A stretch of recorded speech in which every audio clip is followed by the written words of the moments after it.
ఎటకారం batch. ఈ వాసు ఎటకారం, ఆ director ఎటకారం, నేను మొత్తం ఈ ఎటకారం అంతా కలిపి ఈస్ట్ గోదావరి అంతా వెటకారం. జనరల్గా ఈస్ట్ గోదావరి ఒక వెటకారం డిస్ట్రిక్ట్. వాళ్ళకి ఆ ఫన్ను సరదా అంటే చాలా ఇష్టం. అందువల్ల మొదట్లో ఆయ్ అని పేరు పెడదామా అని ఆలోచించినప్పుడు ఒక ప్రాంతానికి ఆగిపోతుందేమో ఆయ్ అనేది, మిగతా ప్రాంతాల్లో తెలియదు కదా అని అంటే మేము కాసేపు కూర్చొని ఆయ్ ఎన్ని రకాలుగా ఉపయోగిస్తారు అని ఒక 20 రకాలు అనుకున్నాం ఆ ప్రాంతంలో. సో అందుకని టైటిల్ కరెక్ట్. ఫిదా ఫిదా అనేది జనరల్గా ఇక్కడ తెలంగాణలో ఉండే టైటిల్, కానీ ఆంధ్రాలో కూడా సూపర్ హిట్ అయింది. అందువల్ల ప్రాంతానికి టైటిల్ని ఆపొద్దు, అందులో చెప్పే కంటెంట్ని బట్టి అది అంత దూరం వెళ్తుంది అని. సినిమా చాలా సరదాగా ఉండే సినిమా. అంటే ఇవాళ సరదాగా ఉండే సినిమాలు బాగా పే చేస్తున్నాయి కాబట్టి తప్పకుండా ఇది పే చేస్తాను అనుకుంటున్నాను నేను. ఆ దర్శకుడికి ఆ టైమింగ్, మనకి కామెడీలో కావాల్సింది ఏంటి, మెయిన్ టైమింగ్. ఆ టైమింగ్ గ్రిప్ ఉంది. నేను ఫస్ట్గా నితిన్ని అప్రిషియేట్ చేయాలి. నాకు కథ చెప్పి నితిన్ అడుగుతున్నాం అంటే ఊరుకోయా అన్నాను వాసుని. అంటే హీరో అవ్వాలనుకున్నప్పుడు ఇలా కొడితే 20 మంది పడిపోయేలాగా అనుకుంటారు, కానీ ఈ కామెడీ సబ్జెక్టు ఫ్రెండ్స్ తోటి రోడ్ల మీద అల్లరి చేస్తూ తిరిగే ఈ సబ్జెక్ట్ ఎందుకే ఒప్పుకుంటారు అని అంటే, తర్వాత ఆయనతోటే నాకు చెప్పించాడు. నాకు కథ చాలా నచ్చిందండి, చాలా సరదాగా ఉంది. ఈ సినిమాలో నేను ఎంతమందిని కొడితే ఎంతమంది పడిపోతారని కాదు కదా, మీరు అలా అన్నారంట, హీరోయిజం ఉండాలి కదా అనేది. నాకు కాదండి, నాకు కథ హిట్ అయితే అదే హీరోయిజము అని. అతనికి ఒక 80% క్యారెక్టర్లు ఉంటారు. ఇంకో ఇద్దరు ఫ్రెండ్స్ చాలా సరదాగా చేశారు. ఇంకొక అతని పేరేంటి, అతను ఇక్కడ లేడు, అంకిత్ అనే అతను ఇక్కడ లేడు. కాకపోతే ఆ సినిమాలో నాకు నేను రష్ చూసినప్పుడు నాకు నచ్చింది ఏంటంటే, మొదట్లో ఏమో తిట్టాను, ఈ సినిమాని ఈస్ట్ గోదావరి వర్షంలోకి తీసుకెళ్ళి సినిమాని తీస్తామండి అన్నారు. అప్పుడెప్పుడో ఆ వర్షం అప్పుడే తీస్తాము, ఇలా తీస్తాం అలా తీస్తామన్నారు. అది సినిమా జరిగి వర్షాలు అయిపోయిన తర్వాత ఇప్పుడు వచ్చింది. అది వచ్చి దాన్ని ప్రతి సీన్కి వర్షం కురిపిస్తూ 1 కోటి చిల్లర వర్షానికి అయ్యిందండి.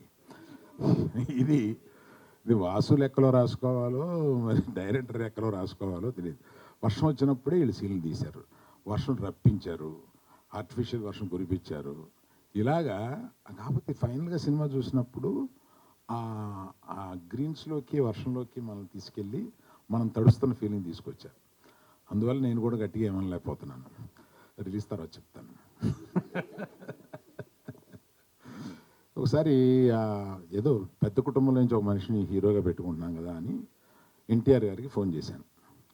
ఫోన్ చేసి ఇలాగా నితిన్ అనుకుంటున్నాము అని అంటే, ఏమండి ఎవరి లైఫ్ ఆడదే, అది మనం సినిమాని ఫస్ట్ డే వరకు ఏదో మన బంధువులనో మనవాళ్ళనో ఇదని చెప్పుకుని తీసుకుని వెళ్తాం. ఆ తర్వాత వాళ్ళు పడే కష్టం, వాళ్ళు చేసే యాక్టింగు, దాన్ని బట్టి వాళ్ళు పైకి వెళ్తారండి. అందుకని మీ కథ బాగుందని చెప్పాడు కనుక చేసేయడమే అండి, ఇవన్నీ పెద్దగా ఆలోచించొద్దు. పెద్దవాళ్ళ కుటుంబంలో నుంచి ఇలాంటి క్యారెక్టర్ ఏమీ లేదు, సినిమా బాగుంటే పర్వాలేదు, బ్రహ్మాండంగా ఆడద్ది, మీరు డెఫినెట్గా మిస్ కానివారు, చేయండి బాగుంటుంది అని అన్నారు. సో ఇది ఇతనిలో ఆ మెరిట్ చాలా ఉంది, చాలా బాగా చేశారు, చాలా ఈజీతో చేశారు ఆయన. అమ్మాయి కూడా, అమ్మాయి ఇక్కడ లేదు, ఇవాళ ఎక్కడ షూటింగ్లో ఉందంట, దుబాయ్ పెళ్ళికి వెళ్ళింది. ఆ అమ్మాయి పెళ్ళా వేరే వాళ్ళ పెళ్ళి అంటండి. సో ఈ తర్వాత ఇలా చెప్పినప్పుడు మీ అజయ్ గారు మ్యూజిక్ డైరెక్టర్గా నాకు చెప్పారు, వాసు కొత్త కుర్రోళ్ళు కొంతమంది వస్తున్నారు, మన సినిమాలో ఎంకరేజ్ చేద్దామని. డెఫినెట్గా చేద్దామని అన్నాను. ఇలాంటి బడ్జెట్ లిమిటెడ్గా ఉన్న సినిమాల్లో మనం ఎంకరేజ్ చేసి వాళ్ళు పైకి వస్తే మనకే ఆనందం అవుతుంది. అలాగే నేను ఇంకా చాలా ఫంక్షన్లు జరుగుతాయి, నన్ను వాసు వదలడు కనుక అందరి గురించి మళ్ళీ విడివిడిగా చెప్తాను నేను. ఇంకేమైనా మర్చిపోయినా వాసు?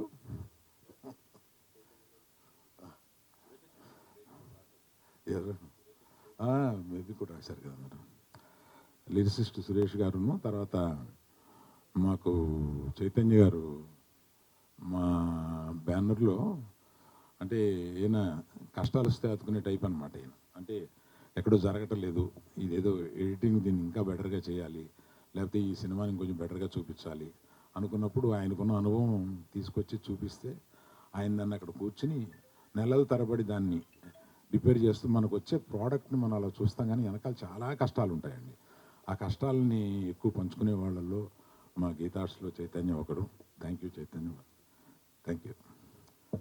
సో మీడియా మిత్రులకి ఇక్కడి నుంచి జనం బాగుంది అని చెప్పే వరకు మీరు తీసుకెళ్ళాలి. మాకు ఓపెనింగ్ వచ్చినాయి అంటే మీరు కొంత కారణం అవ్వాలి. Thank you very much.